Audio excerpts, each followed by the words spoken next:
a vu que la Lune n'est plus au temps où ne se retrouve plus à l'endroit exact d'où on devrait la retrouver. Et on nous parle de l'invasion d'une puissante ville. Eh bien, cette puissante ville-là ne peut être que Jérusalem. Et ici, quand on parle de ville puissante, eh bien, on parle de quelque chose de spirituel et non pas, on parle pas de la ville de New York ou ces villes-là qui sont des puissances économiques. Il faut se mettre au point de vue spirituel. Et Satan veut s'approprier absolument Jérusalem.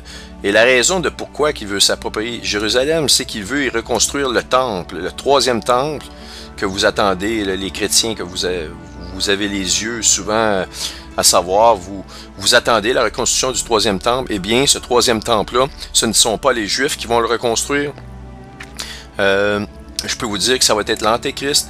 Et pour faire un affront à Dieu dans Jérusalem, le troisième temple, eh bien, l'Antéchrist va devoir avoir sous son contrôle Jérusalem.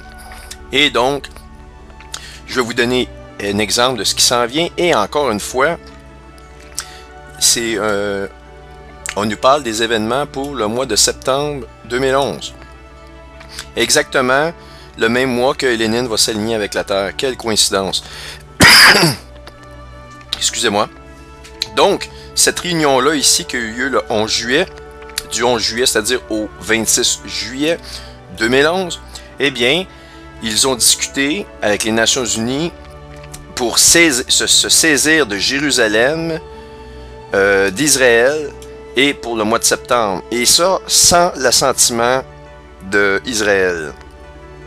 Donc, on parle ici d'un événement extrêmement majeur et certains m'ont accusé d'être agressif face à la question israélienne, palestinienne. Écoutez, en fait, c'est parce que lorsque cet événement-là va se produire, et je crois qu'elle va se produire au mois de septembre, eh bien, l'humanité tout entière, les Écritures sont claires, va entrer dans une période de noirceur absolument jamais rencontrée auparavant.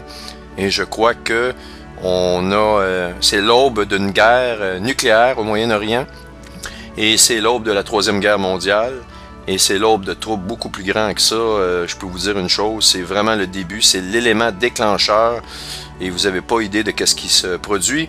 Et ceux qui ne me croient pas, regardez si ça se fait au mois de septembre, et vous m'en reparlerez au mois d'octobre, si on a encore la possibilité de se parler de ce qui va se produire.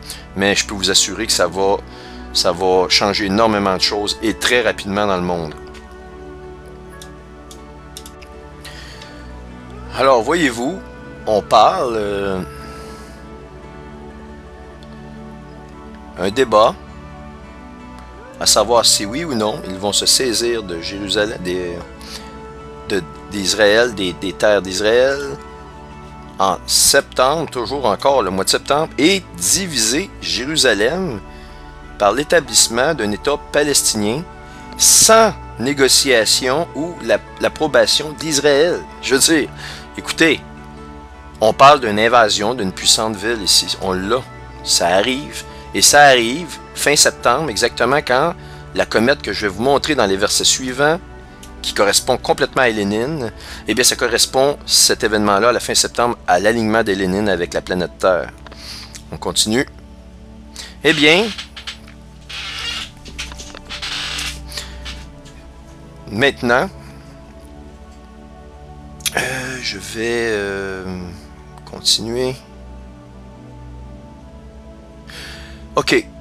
Lorsqu'une comète, ici, atteint le passage du Soleil, eh bien, j'ai été sur le centre de propulsion de laboratoire de la NASA.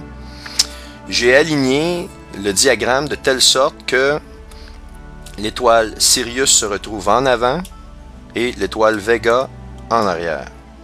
Je vais l'écrire ici, Vega. Ça va mal d'écrire avec une souris, mais... Et Sirius est en avant. Pourquoi vous allez me dire, tu as fait ça?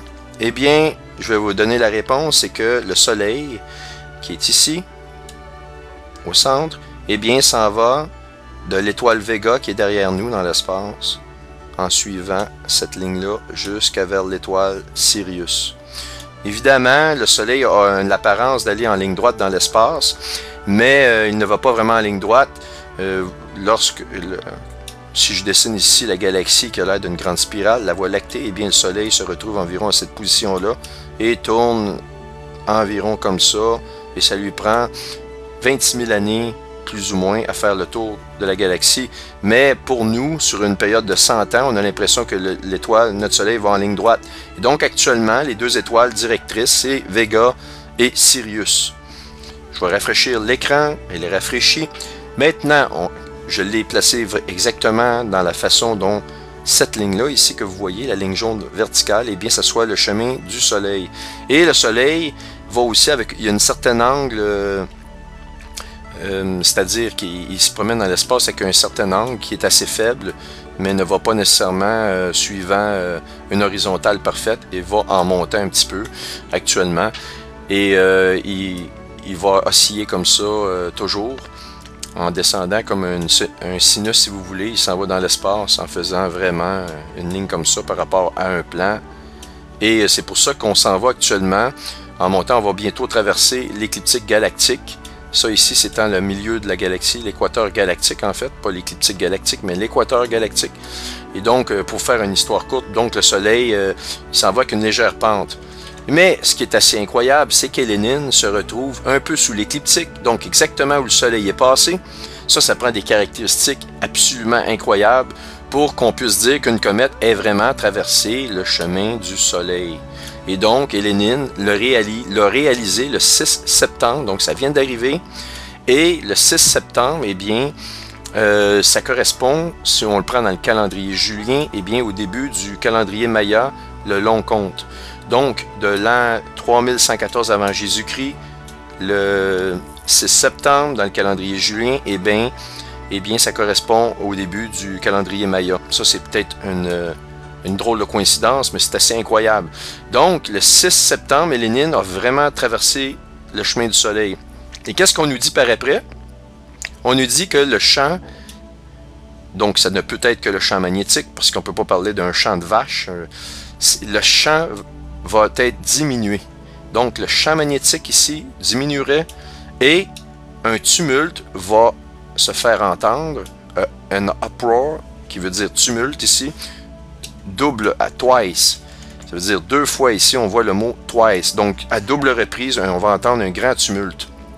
La Bible nous parle, justement, juste avant l'invasion de Jérusalem, qu'il y aura un tumulte, et on le voit au Moyen-Orient, il y a des tumultes actuellement.